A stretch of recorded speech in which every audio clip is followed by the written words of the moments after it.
जब इंसान की मृत्यु होती है, जो मरता है उसका जो बेटा या भाई होता है, वो एक हांडी लेकर के वहाँ से निकलते हैं वो लोग, जिसमें अग्नि होती है, उस पे मुठ चलती है। अब जो लोग जानकार होते हैं वो तो उस हांडी को वहाँ पे तोड़ के आते हैं, क्योंकि जब उस व्यक्ति का संस्कार होता है उसकी आत्मा वहीं आसपास में भटकती है, और उनका टाइमिंग होता है कि 6 घंटे 12 घंटे। तांत्रिक उन चीजों का ध्यान रखते हैं कि कोई व्यक्ति उसको साबुत छोड़ के कौन गया है। उस हांडी को ले जाया जाता है, जला करके उसमें 41 दिन का कर्म होता है। 41 दिन तक जिस व्यक्ति के ऊपर मुठ छोड़नी है उस व्यक्ति की मतलब की चीजों को उस चीज से जोड़ा जाता है, और वो डायरेक्ट हांडी है वो घूमती हुई आसमान के थ्रू वहाँ पे जाती है, और वो जैसे ही व्यक्ति अपना दरवाजा खोलेगा तो वो वहीं पे फट जाएगी, और जैसे ही वो फटती है उसका एक भी टुकड़ा, एक भी तिनका उसके शरीर को टच होगी, टच होते ही व्यक्ति वहीं पे खत्म हो जाता है। उसको रोकने का भी उपाय है? मुठ को वापस नहीं भेजा जाता है, मुठ की दिशा बदल सकते हैं। नॉर्मल तांत्रिक थोड़ी कर सकता है? नहीं, नॉर्मल तांत्रिक नहीं कर सकता। जो तांत्रिक के पास में अच्छी सिद्धियां की हुई हो तो वो ही मारण क्रिया कर सकता है। तो वशीकरण में क्या होता है ऐसा? वशीकरण देखो ऐसी चीज है कि एक दूसरे व्यक्ति को अपनी कमांड पे चलाना होता है। अगर फिजिकल संबंध है किसी के साथ तो किया जा सकता है, अन्यथा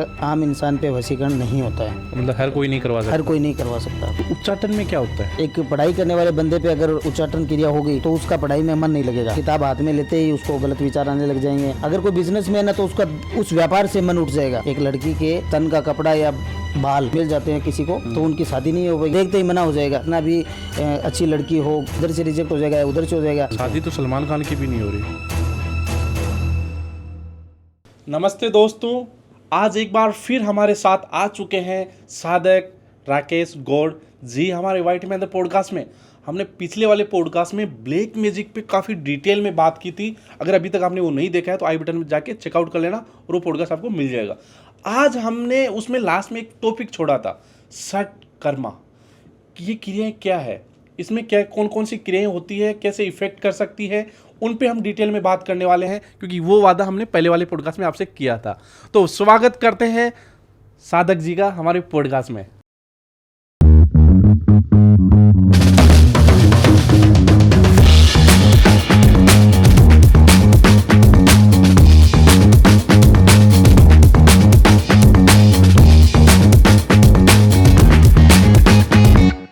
नमस्ते। कैसे हैं सर? बढ़िया। पहला एक्सपीरियंस कैसा रहा सर आपका ब्लैक मैजिक से? बहुत ही अच्छा एक्सपीरियंस रहा और लोगों ने काफ़ी प्यार दिया। तो सर हम सीधा पॉइंट पे आते हैं। तो सर हमने बात की थी षट कर्मा, तो इस षट कर्मा में कौन कौन सी क्रियाएं आती है? देखिए, तंत्र का मेन चीज़ है षट कर्म, ठीक है, जिनमें 6 प्रकार के कर्म आते हैं। पहला होता है मारन, मोहन, सम्मोहन, वशीकरण, उच्चाटन और स्तंभन। ये 6 क्रियाएं आती है? ये 6 कर्म होते हैं। इन 6 कर्मों के द्वारा मतलब कि सारा तंत्र इन 6 कर्मों के अंदर आता है, ठीक है। और आज हम अलग अलग कर्मों के बारे में बात करेंगे, अलग अलग चीज़ों की बात करेंगे कि इनमें कैसे उनका पता चलता है, कैसे इनका सॉल्यूशन किया जा सकता है। ओके। अभी आपके पास किस टाइप के केस ज़्यादा आ रहे हैं? देखिए, अभी वर्तमान में वशीकरण और मारन के सबसे ज़्यादा केस आ रहे हैं। ओके। वशीकरण और मारन, ये क्रियाएं किसी ने करवा दी तो उसका तोड़ के लिए आपके पास कॉल आ रहा है? जी, कि हमारे ऊपर जैसे मारन हो गया है, ठीक है। तो हम सर्वप्रथम मारन के बारे में। मारन में क्या क्या चीज़ें होती है? देखिए, मारन क्रिया के अंदर ऐसा होता है कि अगर किसी व्यक्ति के ऊपर किसी ने मारन कर दिया है तो मारन 3 प्रकार से होता है, ठीक है।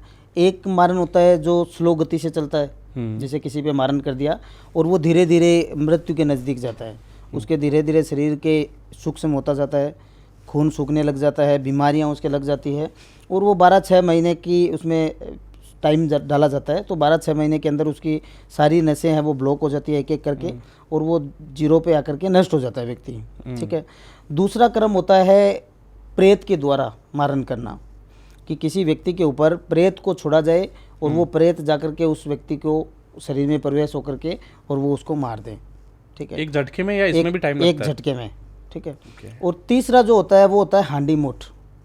आपने सुना होगा मुठ, जो एक ये मारन में आता है? मारन में आता है, जो कि एक व्यक्ति के ऊपर और उस हांडी के द्वारा मतलब कि छोड़ी जाती है। अब जैसे कि अब जब इंसान की मृत्यु होती है तो मृत्यु के समय में जैसे शमशान के अंदर आपने देखा होगा कि एक जब उसका जो मरता है उसका जो बेटा या उसका जो भाई होता है वो एक हांडी लेकर के वहाँ से निकलते हैं वो लोग जिसमें अग्नि होती है, हाँ। जाते हैं वहाँ पे शमशान के अंदर, जिसमें अग्नि लेकर के जाते हैं। वो जो हांडी होती है उस पे मुठ चलती है, उस हांडी में मुठ चलती है। अब जो लोग जानकार होते हैं वो तो उस हांडी को वहाँ पे तोड़ के आते हैं। जो मिट्टी की हांडी होती है उसको वहाँ पे जो भी जानकार होते हैं उनको पता रहता है, तो वो लोग क्या करते हैं कि उस हांडी को जैसे ही वहाँ पे कर्म वगैरह सारा हो जाता है, अंतिम क्रिया होने के बाद में आते समय उस हांडी को फोड़ के आ जाते हैं। अगर कोई व्यक्ति उसको वैसे ही छोड़ के आ गया, ठीक है, तो वैसे तांत्रिक उन चीज़ों का ध्यान रखते हैं कि कोई व्यक्ति उसको साबुत छोड़ के कौन गया है, और उनका टाइमिंग होता है कि 6 घंटे 12 घंटे, ठीक है, क्योंकि जब आत्मा का उस व्यक्ति का संस्कार होता है, अंतिम संस्कार, तो उसकी आत्मा वहीं आसपास में भटकती है, ठीक है।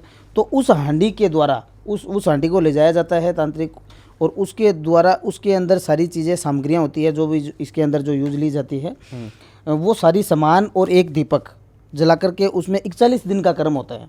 41 दिन तक जिस व्यक्ति के ऊपर मुठ छोड़नी है उस व्यक्ति की मतलब की चीज़ों को उस चीज़ से जोड़ा जाता है, और उसके लिए वो एक पावर बनाना पड़ता है, ठीक है। और वो डायरेक्ट हांडी है वो घूमती हुई आसमान के थ्रू वहाँ पे जाती है। तो ये उसी के ऊपर जाके गिरेगी, ये कैसे फिक्स होता है? ये होता है कि जैसे जहाँ व्यक्ति की एनर्जी होती है, अब उसका नाम और फोटो होता है, उसकी जगह होती है कि इसी शहर में वो बैठा है, तो वो चीज़ अपने आप वहाँ तक पहुँच जाएगी।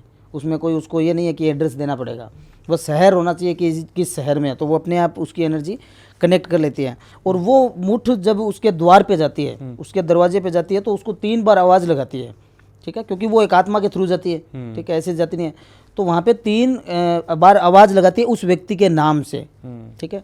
और वो जैसे ही व्यक्ति अपना दरवाज़ा खोलेगा तो वो वहीं पे फट जाएगी वो हांडी, और जैसे ही वो फटती है उसका एक भी टुकड़ा, एक भी तिनका, एक भी उसके अंदर चीज़ उसके शरीर को टच होगी, टच होते ही व्यक्ति वहीं पे ख़त्म हो जाता है। और अगर वहाँ पे कोई और व्यक्ति बैठा है उस जगह पे, अगर उसके पास कोई 2 व्यक्ति है तो उसको कुछ नहीं होगा, जिसके लिए वो छोड़ी हुई है उसी व्यक्ति के ऊपर वो जा कर के लगेगी। तो ये जाती हुई सबको दिखती भी है? देखिए, ये जाती हुई ये अमावस्या के दिन चलती है, ठीक है, या दिवाली के दिन भी अमावस्या ही होती है, तो दिवाली के दिन ये चीज़ चलती है। तो ये हर व्यक्ति को नहीं दिखती है, लेकिन कई बार दिख जाती है। ऐसा नहीं है कि हमने भी कई बार आपने देखा होगा, ठीक है। तो वो दिवाली की अमावस्या की रात्रि में एक दीपक जगता हुआ एक गोला नुमा आकृति से आसमान के थ्रू जाती है, ठीक है।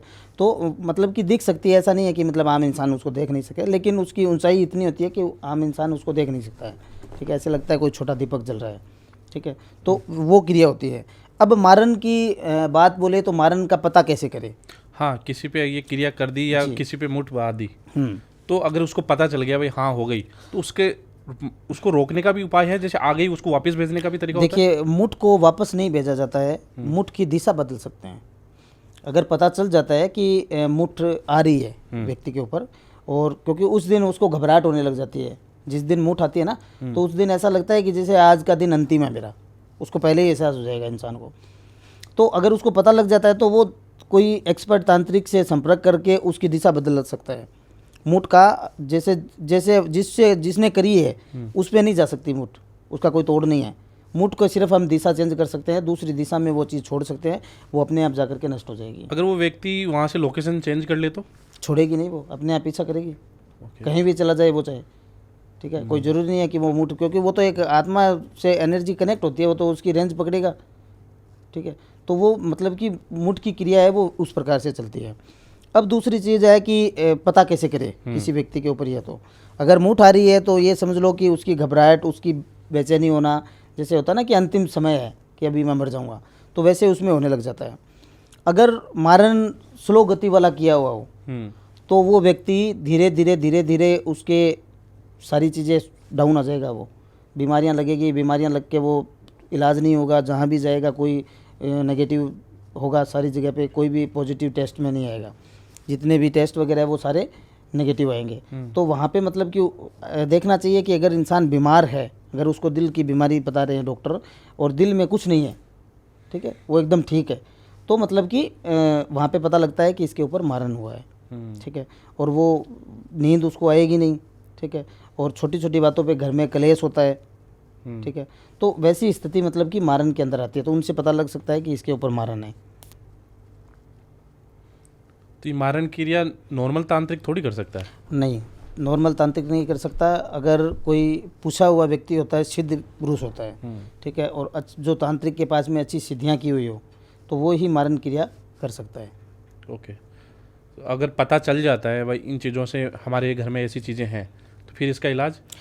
इसका इलाज तांत्रिक के द्वारा किया जा सकता है। उन चीज़ों को पहले देखा जाता है कि मारण, कौन सा मारण इनके ऊपर हुआ है, ठीक है, कौन सी चीज़ें की गई है, तो उन चीज़ों को पहले स्कैनिंग के द्वारा पता चलती है कि कौन सी चीज़ें है। फिर उसके उन कर्मों के द्वारा ही उनको मतलब कि नष्ट किया जाता है, ठीक है। तो उनके जो तांत्रिक कर्म होते हैं वो तांत्रिक कर्म में उसमें लमसम 7 दिन का या 11 दिन का 21 दिन का कर्म होता है। उनमें से जो भी कर्म मतलब कि करने होते हैं उनसे मतलब उन चीज़ों को निकाला जा सकता है, जो भी क्रिया हुई है। ओके जी, तो मारण क्रिया अभी के टाइम चलती है? बिल्कुल चलती है। अभी भी बहुत आपके से लोग आते हैं मारण के लिए, लेकिन हम मारण करते नहीं हैं, हम मारण उतारते हैं। तो ऐसा कोई केस था जो इम्पॉसिबल सा था इस मारण क्रिया में? देखिए, मारण क्रिया का केस इम्पॉसिबल ही होता है, क्योंकि तंत्र की अंतिम क्रिया ही मारण है, ठीक है। तंत्र के अंदर अंतिम क्रिया मारण है, और मारण क्रिया का केस तो ये समझ लो अभी पिछले महीने मैंने 3 से 4 केस सॉल्व किए हैं मारण के, जिनके ऊपर मारण हो चुका है। अभी भी इतनी चीज़ें चल रही है? बिल्कुल। लोग क्या करते हैं कि सामने आना नहीं चाहते हैं, दुश्मनी निकालने के लिए ऐसी क्रियाएं करवा देते हैं कि इंसान धीरे धीरे अपने आप ही मर जाए, ठीक है।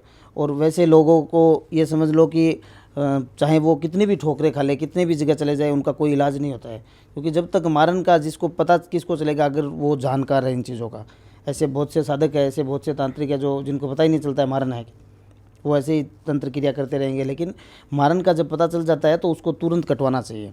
अभी पीछे हरियाणा से एक केस आया था जिनके पिता के ऊपर और भाई के ऊपर मारण हो गया, मारण क्रिया कर दी थी, ठीक है। और वो समझ लो कि बीमार तो रहते ही रहते हैं, बीमार के साथ में घर में झगड़ा, कलेश, ठीक है, और डाउन जाना पूरा, ना तो पैसों की बरकत होती है उस घर में, और नेगेटिव एंटिटी का आवागमन रहता है जब ये चीज़ें हो जाती है। तो उनका हमने मतलब कि सॉल्व किया था, और पिछले हफ्ते ही उनका क्लियर किया था एकदम। अब ठीक है, वो उनके घर में एकदम जो पहले था उनसे एकदम 100% फ़र्क है।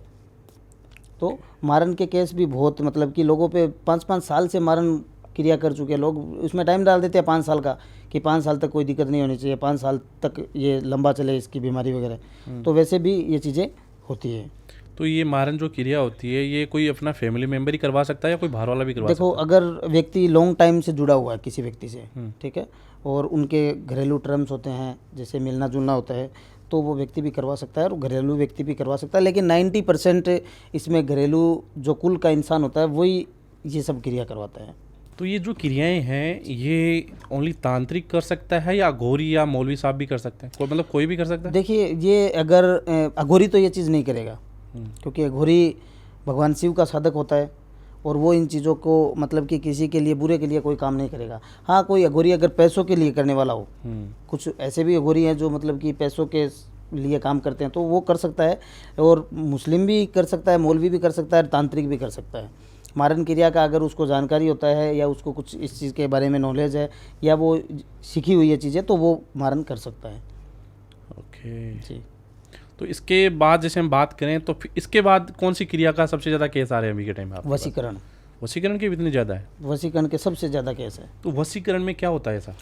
वशीकरण देखो, ऐसी चीज़ है कि एक दूसरे व्यक्ति को अपनी कमांड पे चलाना होता है, ठीक है। अगर जैसे कि किसी व्यक्ति को वश में कर लिया जाए कि भाई इस व्यक्ति को मेरे वश में हो गया, तो वो व्यक्ति सिर्फ उसी व्यक्ति की कमांड सुनेगा, चाहे वो कैसी भी स्थिति हो, अच्छी हो, बुरी हो, या कोई भी हो, उसको बोल दिया वैसा का वैसा उसको करना पड़ेगा, ठीक है। वशीकरण की ये चीज़ आती है। अब वशीकरण होता है कि एक तो हर व्यक्ति पे वशीकरण नहीं हो सकता, अच्छा, ठीक है, क्योंकि ऐसा नहीं है कि आप किसी को भी बोल दो इसको मेरे वश में कर दो। वही तो फिर कोई किसी बिजनेसमैन को भाई ये मेरे वश में रहना वश में कर सकता है। बहुत से लोग कॉल करते हैं कि सीधा वशीकरण करवाना है, तो उसकी भी एक कंडीशन होती है। वशीकरण में या तो खून का रिश्ता होना चाहिए, मतलब कि पारिवारिक व्यक्ति होता है या कुल का इंसान होना चाहिए, उस पर वशीकरण किया जा सकता है। दूसरा होता है कि फिजिकली अटैचमेंट, अगर फिजिकल संबंध है किसी के साथ में तो मतलब कि उसके ऊपर वशीकरण किया जा सकता है, अन्यथा आम इंसान पे वशीकरण नहीं होता है। मतलब हर कोई नहीं करवा सकता? हर कोई नहीं करवा सकता। या तो कुल का बंदा हो या संबंध में हो। हाँ, या संबंध में हो तो ही वशीकरण मतलब कि करवा सकते हैं। अब आजकल जो केस आते हैं वो आते हैं प्यार मोहब्बत वाले, ठीक है, कि दो लोगों के बीच में थर्ड पर्सन आ गया, थर्ड पर्सन ने दोनों पे कुछ क्रियाएं करवाई, ठीक है, और दोनों को अलग कर दिया, ठीक है। और वैसी स्थिति में मतलब कि सबसे ज़्यादा केस है वो आते हैं कि भाई हम दोनों अलग हो चुके हैं, इतना 10 साल का रिलेशनशिप था, 5 साल का रिलेशनशिप था, और अचानक सडनली बंदा चेंज हो गया, ठीक है। तो वहाँ पे मतलब कि कुछ ऐसे होते हैं कि कुछ फैमिली के द्वारा किए जाते हैं वशीकरण, कि फैमिली नहीं चाह रही है कि उसके साथ शादी नहीं करवानी है, तो फैमिली भी करवा सकती है। और कुछ थर्ड पर्सन होता है जो मतलब कि ब्लैक मैजिक से दोनों को अलग कर सकता है, तो उसके उन पे काला जादू करके उनके दिमाग में एक दूसरे के प्रति एंटी विचार डाल देते हैं, तो उनसे भी दोनों अलग हो जाएंगे। ये सब सडनली होता है, तो ये सब चीज़ें वशीकरण इस प्रकार से मतलब कि किया जा सकता है। ओके, तो इनकी कोई लिमिट होती है क्या कि आपने किसी पे क्रिया करा दी, भाई इतने लिमिट बाद में ऑटो एक्सपायर हो जाएगी? देखो, लिमिट नहीं होती है, लिमिट डालनी पड़ती है। अब हमने कितने टाइम के लिए वशीकरण करवाया है, लाइफ टाइम की थोड़ी होती है हो इनमें। जाती है। तो आपके पास इसमें किस टाइप के ज़्यादा केस आ रहे हैं वशीकरण में? मेरे पास सबसे ज़्यादा केस है थर्ड पर्सन के, कि भाई कुछ किसी ने काला जादू करके दोनों को अलग कर दिया है, और किसी के बीच में कोई व्यक्ति आकर के उसने वशीकरण करवा के अलग कर दिया बंदे को या लड़की को, ठीक है। इस टाइप के केस ज़्यादा आ रहे हैं अभी। तो कोई स्टोरी है आपके पास अच्छी जिसको मतलब जिससे कुछ लोग समझ भी सके भाई इन चीज़ों से ऐसे बचा जा सकता है? देखो, मैं आपको बताता हूँ, मेरे पास एक दिल्ली से केस आया था, ठीक है, और उस लड़की का मेरे पास फ़ोन आया कि मेरी हेल्प कीजिए। तो मैंने उनसे पूछा कि क्या आपको हेल्प चाहिए, बताइए, जो हमसे होगा वो हम करके देंगे आपको, जो भी चीज़ें हैं। तो उन्होंने बताया कि गुरुजी, मेरा 11 सालों से मैं जिस बंदे के साथ में रिलेशनशिप में थी, ठीक है, और वो बंदा 5 दिन के अंदर ही इतना चेंजेस उसके अंदर आ गया कि वो मेरा चेहरा भी नहीं देखना चाह रहे, ठीक है। और मैं फ़ोन तो बहुत दूर की बात है, सारे नंबर ब्लैक लिस्ट में डाले हुए हैं, और मैं किसी वाया टू वाया अगर उसको सूचना दिलाती हूँ तो भी वो बंदा मेरा नाम सुनते ही वो बोलता है कि उसका नाम मत ले मेरे सामने, ठीक है। तो ऐसा एक केस आया था, तो उनका कॉल आया कि मेरे साथ में ऐसी ऐसी चीज़ें हुई है। तो मैंने कहा भाई जो चीज़ें हैं वो एक बार मुझे देखने दो। उनकी स्कैनिंग की तो पता चला कि उनके जो लड़का था, उनके परिवार वाले नहीं चाह रहे थे कि उस लड़की से वो उसका शादी हो। अब रिलेशनशिप में तो लॉन्ग टाइम से थे वो, ठीक है, और साथ में रह रहे थे, ठीक है, लेकिन घर वालों को वो चीज़ कहीं ना कहीं खुन्नस लगी, वो उन्होंने सोचा कि नहीं, तो उन्होंने उस लड़के को, उसका मन है वो मन के उसको पूरा अपने वशीभूत कर लिया कि ये भूल जाए उस लड़के को, ठीक है। और वो लड़का ये मतलब कि क्रिया होते ही, जैसे कि आज फाइनल क्रिया हुई है, और जैसे ही उसके ऊपर क्रिया हुई तो वो इंसान एकदम सडनली चेंज, बिल्कुल भी ना तो वो किसी की सुन रहा है, वो लड़की उसको बोल रही है, उसको कोई परवाह नहीं है किसी चीज़ की, उसके नंबर ब्लॉक कर दिए, उसको बोल रहा है मेरे सामने मत आ, मुझे नहीं रहना तेरे साथ में, मुझे ये नहीं करना। तो इस प्रकार से उनका था वो। तो उनका स्कैनिंग किया तो हमें पता लगा कि उनकी फैमिली की साइड से उनके ऊपर क्रिया हो चुकी है, ठीक है। तो उनका मतलब कि 6 दिन का या 7 दिन का समय होता है इसके क्रिया के अंदर। तो 5-6 दिन का जो प्रोसेस होता है वो हमने रिमूवल का किया, कि उसके ऊपर जो वशीकरण किया हुआ है वो वशीकरण रिमूव किया जाए, ठीक है। तो रिमूवल क्रिया होती है वोडो डोल के द्वारा, जो डोल होती है उनके द्वारा उसकी मतलब कि रिमूव की क्रिया होती है। वो रिमूव क्रिया की तो वो इंसान अपनी ओरिजिनल स्थिति में आया। जैसे ही वो चीज़ हटी उनके ऊपर से, तो वो अपने आप ही उसको तुरंत जैसे ही वो चीज़ें निकलती है, हटती है, तो इंसान जैसे सपने से जागता है ना, कि अभी तो मैं सपने देख रहा था, वहाँ पे था, अभी सो रहा हूँ, तो वो स्थिति में आते ही मतलब कि वो संपर्क करता है सामने वाले से कि भाई मेरे साथ पता नहीं मुझे क्या हो रहा था, मुझे पता ही नहीं चला कि क्या हो गया ये। तो ऐसा मतलब कि केस आया था वो। अब दोनों एकदम ठीक है, अच्छे से साथ में रह रहे हैं। शादी का तो अभी उनका नहीं हुआ है कि शादी का कंफर्म हुआ है, लेकिन शादी का भी हो जाएगा।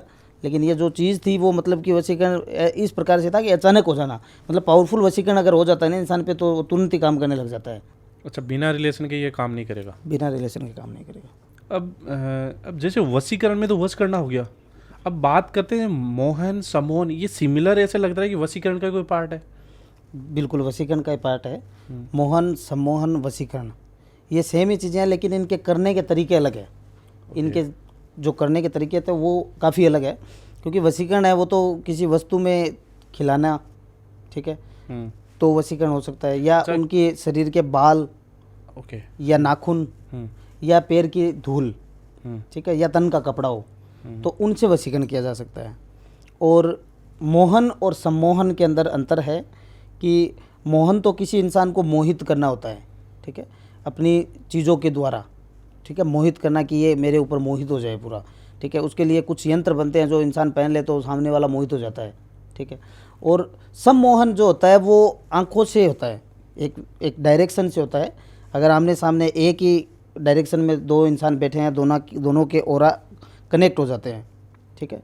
दोनों के ऑरा कनेक्ट होते हैं तो वो सम्मोहन के अंदर हम जैसे कि टेढ़े बैठे हैं, हमारी पोजीशन अलग अलग है, हम एकदम स्ट्रेट नहीं बैठे हैं। अगर स्ट्रेट बैठते हैं तो वो सम्मोहन हो सकता है।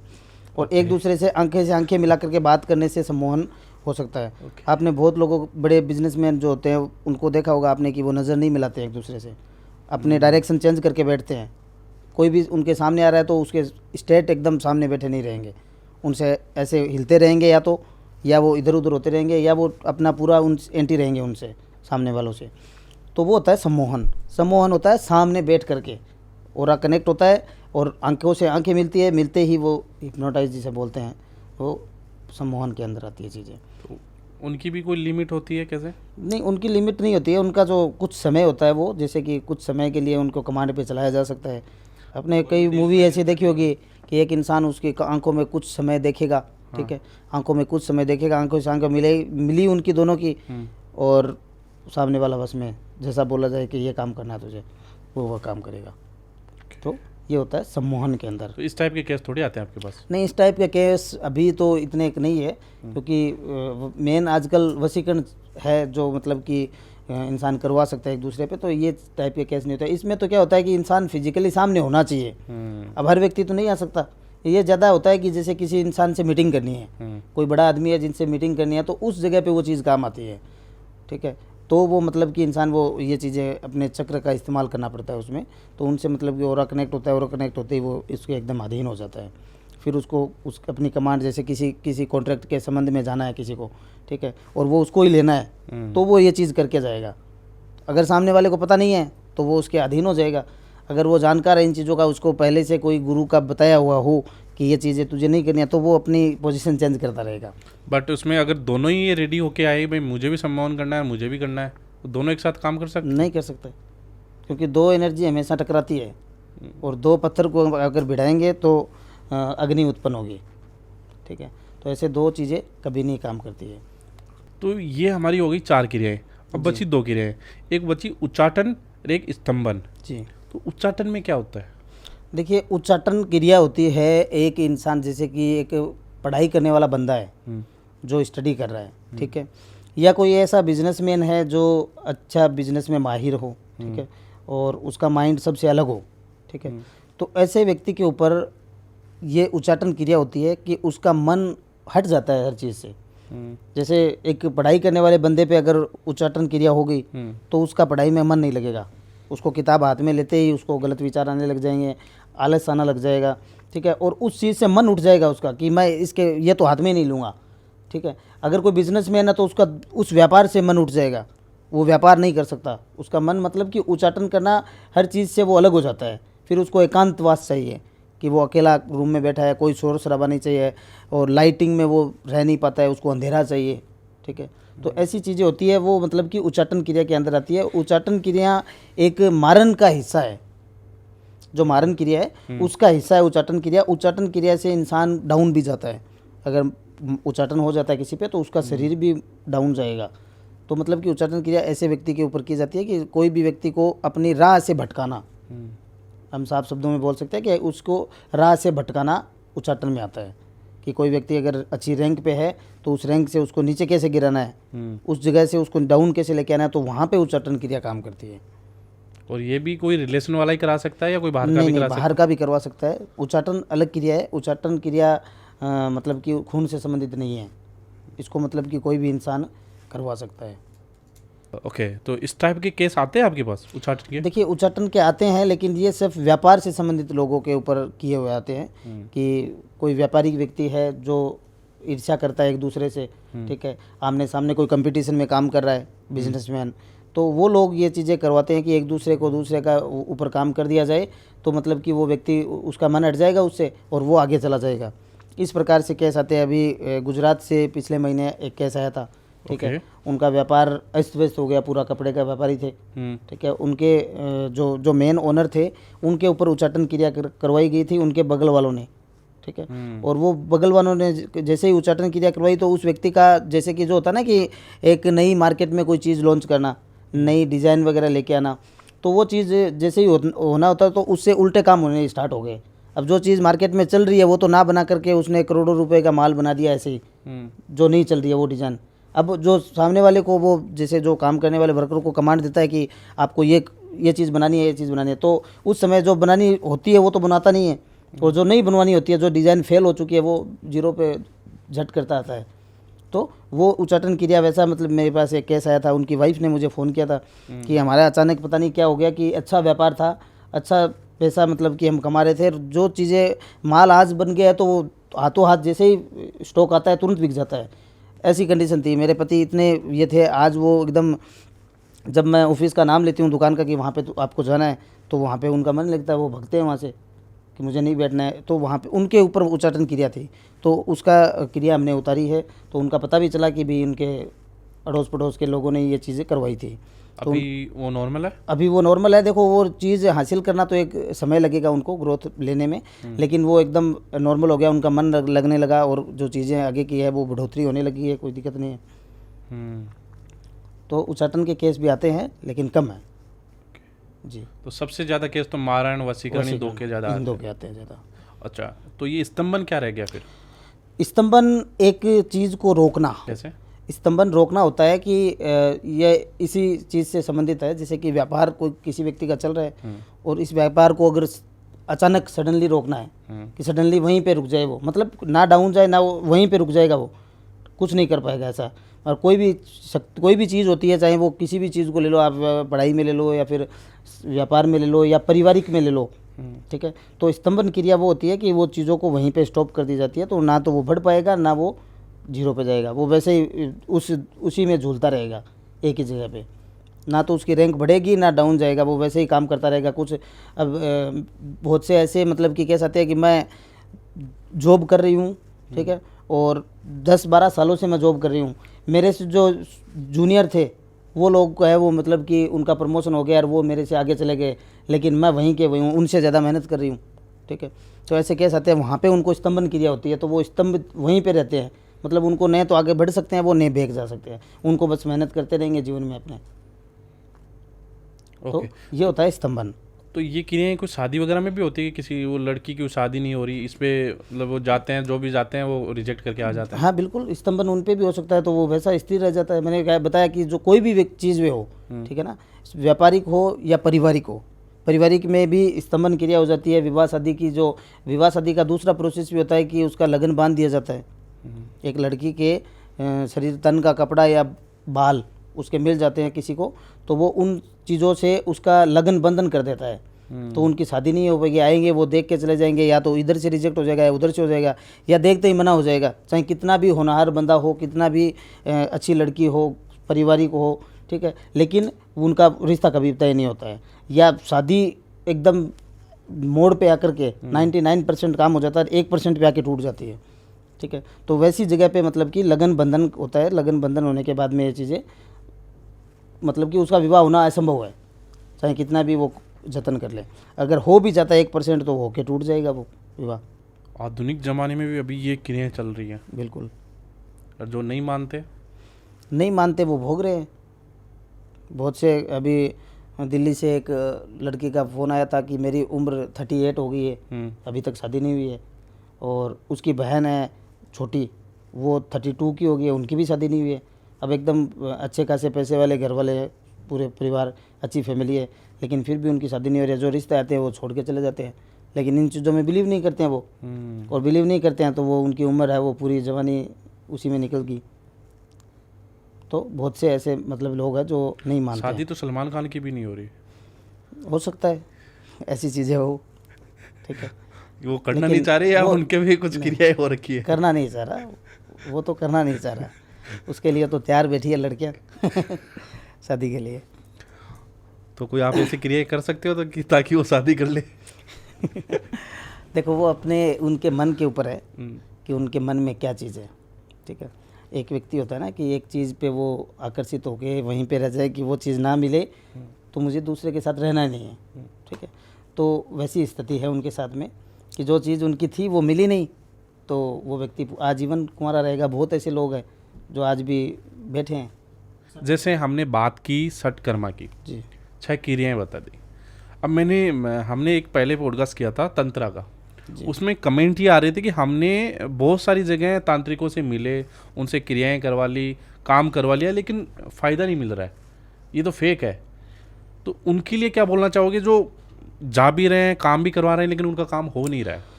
देखो, मैं उनको यही कहना चाहूँगा कि कोई भी व्यक्ति काम करता है, ठीक है, अगर किसी को बीमारी है और वो डॉक्टर के पास जाता है, कोई ज़रूरी नहीं होता है कि वो डॉक्टर ही उसको ठीक कर दे। अगर उससे इलाज नहीं हो रहा है तो हम दूसरे डॉक्टर के पास जाएंगे, उसे भी इलाज नहीं हो रहा, क्योंकि बीमारी को पकड़ना सबसे बड़ी बात होती है। बीमारी को पकड़ना, कहाँ से ये हो रहा है, ये पीछे कहाँ से हुई है चीज़ें, ठीक है। तो कुछ तांत्रिक ऐसे हैं जो सीधा, जैसे कि कोई मेरे पास आया और उन्होंने बोला कि मेरे साथ में ये चीज़ें हुई है, आप उनका निवारण कर दीजिए, तो मैंने सीधा ही कर्म चालू कर दिए, ठीक है। तो वहाँ पे क्या होता है कि उनकी जड़ नहीं मिलती है, जो मेन, क्योंकि चीज़ आई कहाँ से है पहले पता होना चाहिए तांत्रिक को कि ये चीज़ आई कहाँ से है। जब उसका इलाज किया जाए तब उसकी मेन चीज़ पकड़ी जाए। और लोग क्या करते हैं कि सीधा कोई व्यक्ति आया कि उसके ऊपर ये प्रेत बाधा है और इसका काम कर दो, तो प्रेत बाधा का काम चालू हो जाता है तुरंत ही, ठीक है। और ना उनका कोई पता लगाता है कि ये प्रेत कहाँ से आया है, क्यों आया है, किसने छोड़ा है या अपने आप आया है, ठीक है।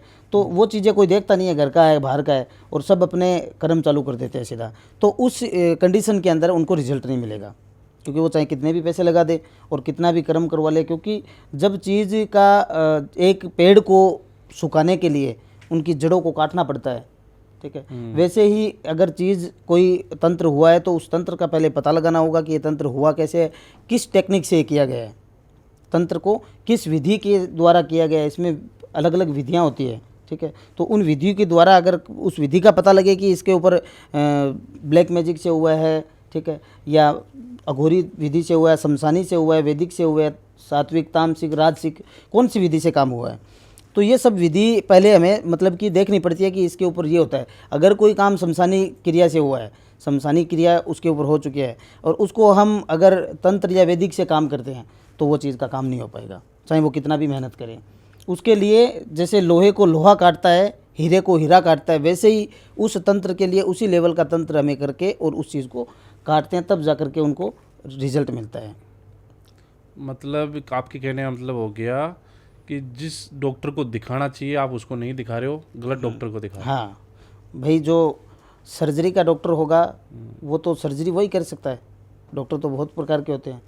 तो वही चीज़ मैं समझाना चाहता हूँ कि जो चीज़ अगर पहले कंफर्म होता ना कि ये चीज़ ये है, यहाँ पे इस पे ये कर्म हो चुका है, ठीक है, तो ही वो चीज़ें मतलब कि उसकी तोड़ सकता है, अन्यथा नहीं तोड़ सकता है। ऐसे तो सबको ही पता है तंत्र हुआ है, तंत्र का काम चालू कर दिया, लेकिन तंत्र कौन सा हुआ है, तंत्र में बहुत सी चीज़ें होती है, तो वो चीज़ ज़रूरी होती है। ये जो आपने 6 क्रियाएं बताई, इसमें सब में यूज़ तो तंत्र का ही हो रहा है। बिल्कुल। तो एक चीज़ है हमने और सुनी है, रील्स में भी देखा है, पॉडकास्ट में भी देखा है, ये सेक्स तंत्र क्या है और ये क्रियाओं इन्हीं क्रियाओं में से है, ये अलग है? देखिए, ये तंत्र एक तंत्र का हिस्सा है, सेक्स तंत्र है, वो तंत्र का ही हिस्सा है। और इसमें मतलब कि एक अघोरी होता है, ठीक है, और वो एक मतलब कि औरत के साथ में, ठीक है, ये क्रिया संभोग जो क्रिया होती है वहाँ से तंत्र चलता है पूरा, ठीक है। तो उनकी जो भोग विलास की चीज़ें हैं उनसे संबंधित ये तंत्र है, ठीक है। तो इसको योनि तंत्र भी बोल सकते हैं या सेक्स तंत्र भी बोल सकते हैं। अब कुछ क्रियाएं ये इसलिए होता है कि जैसे कि कोई ऐसी प्यासी आत्माएं होती है, ठीक है, जो संभोग की प्यासी होती है, ठीक है। बहुत से लोग हैं जो मतलब कि उनके एक्सीडेंट में मृत्यु हो जाती है और वो इतने सेक्स के प्यासे होते हैं कि उनकी हवस मिटती नहीं है, ठीक है। तो वो लोग क्या है, उनकी आत्मा मरने के बाद में भटकती है, ठीक है।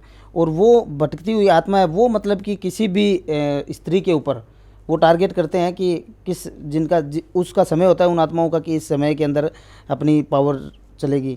तो वो मतलब कि एक ढूंढते हैं कि हमें कोई ऐसा टारगेट मिल जाए जिसके ऊपर हम ये चीज़ें हम एक्टिव हो सके और उसके साथ में संभोग कर सके। अब बहुत से जगह पे हमारे पास भी ऐसे केस आते हैं कि जब लड़की रात में सो रही होती है, ठीक है, तो उसके साथ में संभोग क्रिया होती है, ठीक है, स्वप्न में। और सुबह जब उठती है तो उसको पता लगता है कि मेरे शरीर पे निशान हो रखे हैं, लाल निशान हो रखे हैं, नीले निशान हो रखे हैं। तो वहाँ पे मतलब कि होता है, तो ये सब इस सेक्स तंत्र से चीज़ें जुड़ी हुई है, ठीक है। उसमें मतलब कि तांत्रिक छोड़ भी सकता है किसी के ऊपर, जैसे कि उनको तो पता होती है कि ये आत्मा इस चीज़ की प्यासी है, तो उस चीज़ को बदला लेने के लिए छोड़ सकते हैं कि इसके ऊपर छोड़ दिया जाए, ठीक है। अब एक केस था जो मतलब कि उसके ऊपर एक ऐसा जिन एक्टिव हो गया था शादी के समय में, तो वो औरत अपने पति के साथ में संबंध नहीं बनाती और वो जिन उसके साथ में संबंध रोजाना बनाता, ठीक है। और जैसे ही शादी के बाद में 6 महीने तक उसको अपने पति को टच नहीं किया। जैसे ही वो टच करता है उसको वो जिन उसको बोलता है कि नहीं करना, ठीक है। और ना वो जिन उसको बोलने दे रहा है कि तेरे साथ में मैं हूँ, ठीक है। तो ऐसी स्थिति है, ये सब इस सेक्स तंत्र से जुड़ा होता है। और इसे मतलब कि कहाँ जहाँ तक देखा जाए तो जो चक्र अगर एक्टिव करता है इंसान, वहाँ भी इस चीज़ का उपयोग होता है। चक्र मतलब कि जो कुंडलिनी जो चक्र होता है वहाँ पे भी इस चीज़ का, जैसे कि जो गुदा चक्र, जब पहला जो चक्र होता है जब वो मतलब कि जागृत करता है इंसान, तो वो उसके द्वारा किया जा सकता है, ठीक है। और योनि बहुत ही मतलब कि ये एक दुर्लभ चीज़ है। जैसे कि शिवलिंग आपने देखा है, तो शिवलिंग के ऊपर भगवान शिव का जो लिंग होता है उसका आकृति ऊपर से वो आकृति होगी, नीचे योनि की आकृति होती है, ठीक है। तो वहाँ से भी उस तंत्र को जोड़ा जा सकता है। माँ कामाख्या में जो शक्तिपीठ है गुवाहाटी में, वहाँ भी माँ योनि देवी का जो एक योनि का जो भाग है वो मतलब वहाँ पे गिरा था, ठीक है। तो वहाँ पे भी उससे भी से इस तंत्र को अपन जोड़ सकते हैं। वहाँ पे भी तंत्र क्रिया चलती है, वो उनकी उस स्वरूप से चलती है। योनि का एक स्वरूप है जहाँ पे मासिक धर्म भी हर महीने वहाँ पे 3 दिन पट बंद रहते हैं कामाख्या में। तो उससे भी मतलब कि अपन इस सेक्स तंत्र को जोड़ सकते हैं, योनि तंत्र को जोड़ सकते हैं। तो ये चीज़ें इस प्रकार से है। राकेश जी, अभी आपने बताया कि कोई सुंदर औरत होती है उस पर जिन एक्टिवेट हो जाते हैं ऑटोमेटिक, अगर पसंद आ जाती है तो ये क्या मेल्स पे भी काम करती है? मतलब मेल्स पे भी कोई जिन आ सकते हैं? देखिए, जिन का मेल और फीमेल अपन उसको जिन ही बोल सकते हैं। पहली बात तो कि ज़रूरी नहीं होता है कि अगर कोई फीमेल है तो उसको अपन जिन नहीं बोल सकते। वो जिन की कैटेगरी में ही आता है, क्योंकि जिन एक मुस्लिम शब्द है और हम उसको आत्मा बोल सकते हैं। तो आत्मा चाहे मेल की हो या फीमेल की हो, अगर फीमेल उस चीज़ की प्यासी है तो वो मेल पे एक्टिव होती है, और अगर मेल अगर उस चीज़ का प्यासा है तो वो फीमेल के ऊपर एक्टिव होता है। तो दोनों के अलग अलग डायरेक्शन होते हैं कि जिस चीज़ का जो कारक होता है, जैसे लिंग योनि का कारक है, ठीक है, तो वैसे ही योनि लिंग का कारक है। तो जिस विपरीत लिंग का जो पुरुष होगा या स्त्री होगी उस पे वो चीज़ एक्टिव होती है, ताकि उसकी भोग विलास की चीज़ें को पूर्ण कर सके। और उनका पूरा ये समझ लो कि फील होता है उसको, जैसे ही संभोग होता है तो नेचुरल जो संभोग होता है वैसे ही उस व्यक्ति को, आदमी को या औरत को जो भी होता है, तो उसको वो चीज़ एकदम फील होगा कि मेरे साथ ये चीज़ हो रही है, ठीक है। सेम वही चीज़। तो आत्माओं के साथ संभोग करने से कोई नुकसान थोड़ी है? देखिए, नुकसान होता है, वो खून चूसती है इंसान का। अगर किसी के ऊपर ये चीज़ें होती है तो वो धीरे धीरे खून चूसती है। और मतलब कि इंसान, अब एक जो एनर्जी होती है, एक तो आदमी की, एक तो नेचुरल इंसान होता है उसकी एनर्जी होती है, एक आत्मा होती है, उसमें बहुत फ़र्क होता है, ठीक है। एक लिमिटेड काम होता है, कोई भी चीज़ है वो लिमिट से होती है। एक अनलिमिटेड होने लग जाए तो फिर बंदा कहाँ तक उसको यूज़ करेगा। तो वहाँ पे वो नुकसानदायक चीज़ है कि वो धीरे धीरे उसका शरीर सूक्ष्म होता जाएगा और वो मर भी सकता है ऐसी हालत में, अगर उसको ध्यान ना दिया जाए इन चीज़ों का। तो ये निशान बनने शरीर में, क्योंकि और बहुत से ऐसे ही केस आए हैं जिसमें डायरेक्शन तक चेंज होता है, पोजीशन चेंज होती है रात में सोते समय। अगर जिसके साथ में आत्मा संभोग कर रही है तो पूरी मतलब कि पोजीशन, स्टेप बाय स्टेप अलग अलग चेंज होती है, वो सब कुछ होता है जैसे नेचुरल जो किया जाता है। तो इन चीज़ों का आप क्या करते हो फिर निवारण? इन चीज़ों का पहले उन चीज़ों को कैद किया जाता है, फिर उनको यातना दी जाती है, पीड़ा दी जाती है, तब वो चीज़ काबू में आती है। और उनको छोड़ नहीं सकते, उनको कैद भी नहीं कर सकते, उनकी गति करनी पड़ती है। क्योंकि ऐसी जो आत्माएं होती है, ऐसे जो जिन होते हैं, वो कभी उनके मतलब कि उनकी भोग विलास की जीवन उनका पूर्ण नहीं होगा, और तब तक वो एक से हटा देंगे, दूसरे पे चली जाएगी, दूसरे से हटाएंगे, तीसरे पे चली जाएगी, ठीक है। ऐसी स्थिति होती रहती है। क्या तांत्रिक और अघोरी भी आत्माओं को बुला के उनके साथ संभोग करते हैं? नहीं, तांत्रिक और अघोरी आत्माओं को बुला करके संभोग नहीं करते हैं, ठीक है, क्योंकि ये उनके कर्म के विपरीत है, कर्म के बाहर आती है चीज़ें। क्योंकि एक तांत्रिक हो या चाहे अघोरी हो, वो अपने भोग विलास के लिए अपनी विद्या का उपयोग नहीं कर सकता। जैसे ही वो अगर करेगा तो उनकी सारी चीज़ें नष्ट हो जाएगी। ठीक है, उसमें एक है कि अप्सरा, अगर किसी ने अप्सरा सिद्धि कर ली है और उसको पत्नी स्वरूप में उसको अगर सिद्ध कर लिया है पत्नी स्वरूप में, तो उसके साथ वो भोग विलास कर सकता है। उसमें भी होता है कि अगर वो भोग विलास उस परी से करता, परी बोलते हैं, अप्सरा बोल देते हैं अपना, तो उसके साथ में करता है, तो उसकी जो इच्छा है वो पूर्ण करनी पड़ती है। और एक इंसान कभी भी एक आत्मा की इच्छा पूरी नहीं कर सकता। उनको जो समय होता है, उनको कब वो चीज़ उसके लिए उजागर हो जाए, कब चीज़ वो बोलने लग जाए, तो हर वक्त व्यक्ति वो चीज़ नहीं कर सकता, तो वो कहीं ना कहीं वो भी उस व्यक्ति को नुकसान करेगी ही करेगी। तो ये चीज़ें टेम्परेली नहीं होती? टेम्पररी नहीं होती है, उनको उनका समय होता है। बुलाएं फिर वापस? नहीं नहीं, बिल्कुल नहीं होता है उनको। लो एक बार जब चीज़ें हो गई तो ये समझ लो फिर उसकी हमेशा उसकी पूर्ति करनी पड़ेगी। जिस दिन पूर्ति नहीं की उस दिन वो हावी हो जाएगी अपने ऊपर, अगर कोई करता है तो बहुत कम, मतलब कि बहुत से लोग देखे हैं जो अपने कुछ, मुझे मैं याद नहीं है नाम, अपने बहुत से ऐसे संत हुए थे जिन्होंने अप्सरा को गुलाम बना के रखा था और हजारों साल उनके साथ में संभोग किया। ठीक है, पुराने। तो ये चीज़ें चलती है, मतलब कि एक व्यक्ति के जीवन से समझते वो उस तांत्रिक के कर्म के ऊपर इफ़ेक्ट करती है कि उसका कर्म कैसा है, वो किन चीज़ों से पारित है, किन चीज़ों के अंदर वो चल रहा है। ठीक है, तो वैसे ही मतलब कि होता है, ये सिद्धियाँ अलग अलग होती है, लेकिन एक प्रेत को तांत्रिक अपने लिए इस्तेमाल नहीं कर सकता। राकेश जी, नॉर्मली देखा जाता है कि तांत्रिक से लोग दूर रहने के लिए बोलते हैं, भाई तांत्रिक से हमेशा दूर रहना, उनसे कांटेक्ट में रहना ही नहीं है। क्योंकि आपने जैसे हमसे अभी डिस्कस किया तो आपने अच्छी अच्छी बातें बताई, कुछ चीज़ों का निवारण भी बताया, लेकिन लोग इतना डरते क्यों हैं? और स्पेशली हम बात करें तो तांत्रिक के शराब से ज़रूर ऐसा रहता है, तांत्रिक से शराब नहीं लेना कभी भी। देखिए, मैं आपको बता देता हूँ कि तांत्रिक से डरने की कोई ज़रूरत नहीं है, क्योंकि हर व्यक्ति एक जैसा नहीं होता है।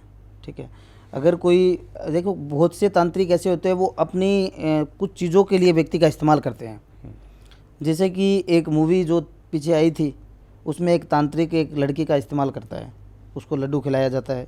ठीक है, और उसको वश में किया जाता है, क्योंकि उस शैतान मूवी में उसको लड्डू खिलाया जाता है। हालांकि वो ना उसके परिवार का था ना उसके कोई स्कूल का था। ठीक है, फिर भी वो उसको वश में कर लिया। तो उसकी कोई साधना थी जो कि जिसमें लड़कियों की बलि लगनी थी। ठीक है, तो वो बलि के लिए उस लड़की को करता है कि इसका वशीकरण करके, वो उसकी लड़कियां होती है कि इसमें 50 की बलि देनी है, 100 की देनी है या 10 की देनी है, तो वो लिमिट होती है। तो वो उसके लिए उसको मतलब कि इस्तेमाल करता है बलि के लिए, कि बलि के लिए वो घर वाले राजी हो जाए, वो लेके चला जाए उसको। ठीक है, तो वैसे मतलब कि कुछ ऐसे पुराने तथ्य हैं, मतलब पुराने तांत्रिक थे जो अपने लिए इस्तेमाल करते थे ऐसी चीज़ों का। तो इसलिए लोगों में ये भ्रांतियाँ हैं कि तांत्रिक से संपर्क रखना नहीं चाहिए, क्योंकि वो कहीं ना कहीं कुछ करके हमें इस्तेमाल करने लग जाए। ठीक है, शराब की बात की जाए तो मैं आपको एक बता दूं कि कभी भी कोई देवी साधक या फिर कोई तांत्रिक हो, उनकी निंदा नहीं करनी चाहिए, ना उनको कभी गाली देना चाहिए, ना उनके बारे में बुरा सोचना चाहिए। अब क्यों नहीं सोचना चाहिए, इसका भी कारण है कि अगर कोई नुक्स हो जाती है, अगर तांत्रिक से अगर कोई किसी व्यक्ति का काम किया और वो ना काम बना हो, तो कुछ लोग क्या करते हैं कि उनको गालियाँ देनी स्टार्ट हो जाती हैं। और उनको ये पता नहीं है कि आप जिनको गाली दे रहे हो वो इंसान कौन है, क्योंकि तांत्रिक कौन बनता है जब उसके पास साधना हो। ठीक है, और जब 10 महाविद्या है तो 10 महाविद्या में से एक विद्या उसके पास है, एक देवी सिद्ध की हुई है उसकी, तो वो गाली लगती है उस देवी को, वो गाली लगती है उस देवी को। अगर वो कुछ उसको गलत बोल रहा है या उसके बारे में गलत सोच रहा है तो वो देवी को होगी। वो एक बार बोलेगा, 2 बार बोलेगा, 4 बार बोलेगा, तो वो देवी रुष्ट होकर के और अपना प्रकोप उस व्यक्ति पे डालेगी। ठीक है, तो उसका कुल का नाश होना संभव है। ठीक है, तो इसलिए तांत्रिक की कभी निंदा नहीं करनी चाहिए कि तांत्रिक अगर कुछ लोग गाली देते हैं, कुछ तांत्रिक ऐसे होते हैं, तो ये चीज़ मतलब कि उस देवी को कहीं ना कहीं बुरी लगती है और देवी का प्रकोप है वो गलत इफेक्ट देगा ही देगा अगर ऐसी स्थिति हो। श्राप की बात की जाए तो एक श्राप एक ऐसी चीज़ है कि देखो साधक जो होता है हर चीज़ से जो पारित होता है इन चीज़ों के अंदर, तो उस व्यक्ति को अगर प्रताड़ित किया जाए या उसको परेशान किया जाए या उसकी निंदा की जाए, ठीक है, तो वो इंसान मतलब कि पूरा एकदम लास्ट एंड पर आकर के वो उसके मुंह से वो वचन निकल जाते हैं तो वो निकल ही जाते हैं। बट कोई तांत्रिक अपने फ़ायदे के लिए या किसी को परेशान करने के लिए ज़बरदस्ती ऐसी चीज़ों का यूज करे तो उससे कैसे बच सकता है? नहीं कर सकता, ऐसे तांत्रिक किसी के लिए अपने फ़ायदे के लिए तो अपनी चीज़ों का इस्तेमाल कर ही नहीं सकता, करते ही उसकी चीज़ें नष्ट हो जाएगी। उनमें भी जब वचन लिए जाते हैं, जब वचन भरे जाते हैं गुरुजी के समक्ष जो चीज़ें मिलती है, तो वहाँ पे वो चीज़ की बंधन होता है कि ये चीज़ जिस दिन इस्तेमाल उल्टी हो गई अपने लिए, उस दिन तेरी ये चीज़ें नष्ट हो जाएगी। तो आपके हिसाब से भानगढ़ में क्या हुआ था फिर? वही तांत्रिक ने श्राप दिया था वहाँ पे? श्रापित है भानगढ़। लेकिन किस रीजन से दिया था वो बताइए आप। देखिए भानगढ़ का कुछ अलग अलग आजकल वो है कि उनके राजा महाराजाओं की पुरानी कहानियों के मुताबिक है। और कुलधारा जो अपने जैसलमेर में है, वहाँ भी मतलब कि वो जो राजा की पुत्री थी, ठीक है, उनको एक प्रेम हो गया किसी दूसरे नीच कास्ट के व्यक्ति से। तो ऐसे स्थिति में मतलब कि वहाँ के जो ब्राह्मण जो रहते थे वहाँ पे उस गांव के अंदर, उन्होंने श्राप दे दिया। तो श्राप दिल से दिया हुआ श्राप कोई ज़रूरी नहीं है कि वो तांत्रिक का ही लगे, आम इंसान का भी श्राप लग सकता है, ठीक है। तो अगर किसी को ज़्यादा प्रताड़ित किया जाए तो उसके मन से तो गलत निकलेगा ही निकलेगा, और वो कहीं ना कहीं सत्य हो जाता है, क्योंकि 24 घंटे में कुछ पल ऐसे आते हैं जिसमें व्यक्ति की ज़बान लगती है, ठीक है। बहुत सुना है कि काली जीभ वाला अगर कुछ बोल दे तो उसकी वो चीज़ें सच हो जाती है, ये रियल फैक्ट है?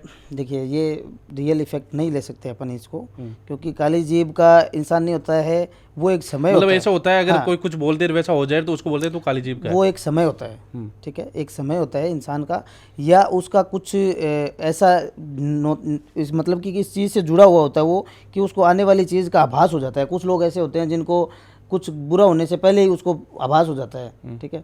वो उनके चक्र पे डिफरेंट करता है कि वो अपने आप ही, उसके कई लोगों के चक्र है वो जागृत हो जाते हैं। कुंडलिनी जो चक्र है, 1 या 2 चक्र उसका जागृत हो जाता है, तो उस व्यक्ति को आने वाली चीज़ों का पता लग जाता है, उसको आभास हो जाता है, और वो मुंह से उसके निकल ही जाता है कि अब ये हो जाएगा, यहाँ पे ये करने से हो जाएगा। कई बार कुछ हम निकलते हैं कहीं से तो हमें भी कुछ ऐसा आभास हो गया, यार आज घबराहट हो रही है, कुछ ना कुछ गलत होगा आज अपने साथ में। तो वो अपने ओरा और अपने चक्र से संबंधित चीज़ें होती है जिनसे मतलब कि हमारी चीज़ों को पता चल सकता है। और एक समय होता है बोलने वाली ज़ुबान का, कि मैंने बताया कि 24 घंटों में कुछ मिनट ऐसे होते हैं जिसमें मतलब कि बोली हुई बात वाणी सत्य होती है, उसमें सरस्वती साक्षात उस समय विराजमान होती है, और उस समय उसके मुंह से निकल गया तो वो काम हो जाता है, वो वैसे ही काम हो जाता है। तो अपने को लगता है कि ये काली जीभ का है। राकेश जी, आज आपने काफ़ी डिटेल में बताया है षटकर्मा को, सभी क्रियाएं के बारे में हमने बात कर ली, सभी हमने जितने भी होने वाले निवारण है उनके बारे में हम बात कर ली। लेकिन जो भी दर्शक देख रहे हैं जो इन चीज़ों से ग्रसित है, वो कैसे अपना निवारण करा सकते हैं? देखिए निवारण के लिए संपर्क करना पड़ेगा, और फ़ोन के माध्यम से अपनी पहले स्कैनिंग करवाइए, जिनको भी अगर प्रॉब्लम है तो स्कैनिंग करवाइए, उनसे मतलब कि चीज़ों का पता लगे कि क्या चीज़ें हैं, फिर उनका निवारण जो भी है वो हम उनको निवारण बताएंगे और निवारण करेंगे, ठीक है। तो वो फ़ोन के माध्यम से जुड़ सकते हैं हमसे। अगर वो निवारण कराए या ना हो तो? देखिए निवारण करवाए और ना हो, अगर किसी चीज़ को हम नेगेटिव लेके चलते हैं, अपने मन में ये है कि काम अपना नहीं होगा, तो वो काम नहीं होगा।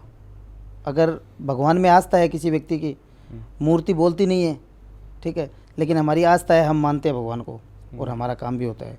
और अगर चीज़ अपन नहीं मानते कि भगवान है ही नहीं, तो उनको वो अपने उसके ऊपर होता है कि उसकी खुद की क्या है, कि अगर वो पूर्ण विश्वास से कि विश्वासम फलम दायकम, विश्वास अगर वो करके कुछ करेगा तो वो उसको फल अच्छा मिलेगा। तो बहुत ही बढ़िया लगा आज हमें वापस मिलके, वापस हमारा ये सेकंड पॉडकास्ट है जी। और काफ़ी डिमांड भी थी भाई षटकर्मा पे एक पॉडकास्ट होना चाहिए, जो ताकि हमें एक्सप्लेन हो सके कि क्रियाएं कैसे होती हैं, इन क्रियाओं में क्या क्या होता है, और कैसे पता करें कि हमारे घर में ऐसी क्रियाएं हो रखी है। जी। तो जिनके भी लगता है कि ये हमारे घर में या हम पे किसी ने क्रिया करवा दी है, तो सर से कांटेक्ट कर सकते हैं। सर की कंप्लीट डिटेल्स आपको नीचे डिस्क्रिप्शन में मिल जाएगा, जहाँ से आप इनसे कांटेक्ट कर सकते हैं। और सर आप बताइए क्या अनुभव है आज का? बहुत ही अच्छा अनुभव रहा, और काफ़ी अच्छे से एक्सप्लेन किया आपने और आपकी टीम ने। आपका सबका बहुत बहुत धन्यवाद। आपका भी बहुत बहुत धन्यवाद। मिलेंगे अब किसी और टॉपिक पे। आज के लिए इतना ही। जय श्री महाकाल। जय श्री महाकाल।